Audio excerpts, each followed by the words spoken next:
May get his third round win of the year. We'll see if he can do it.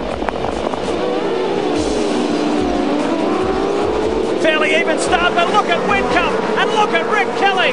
He rounds them up unbelievably. Stephen Johnson's on fire there as well. He absolutely rocketed into position. He's up the third. Courtney on the inside here, side by side with Kelly. That was a dynamic start from Jamie Whitcomb and Rick Kelly, the two young chargers. And look at Whitcomb bolt. He is gone. So if there weren't cars in the way, Stephen Johnson would have been, I reckon, at the front of that group by the time he got down there. Kelly's gone around, Bright in behind him, and this will cause huge chaos. Bright's airborne. The back of that car was right up. The Jack Daniels cars are damaged and mass carnage on the opening lap. What a shame.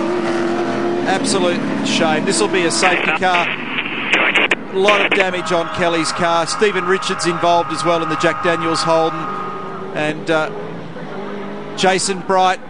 Let's get ready, guys. They've gone off onto the go-kart track down there. This will trigger full course yellow. Going anywhere. It's just been one of those weekends, and it was remarkable that yesterday we just had such a clean race one. No incidents. And look at this. There's about $1 million worth of race cars in that shot, and they're torn up. And torn up badly. Matthew Crawford's telling Todd Kelly, leave it where it is, mate. And Stephen Richards, his day is done. Todd Kelly's day is done. And these two boys were having a very promising weekend. It's all over now, though. Bright was able to drive away from this incident as Stephen Richards inspects the front of a very heavily damaged Jack Daniels Commodore. And Todd Kelly, while looking at a podium, a potential podium for the weekend, Larry Perkins inspects the damage from afar. And Todd Kelly says, how in the world did this happen? Bright was right in the middle of it too.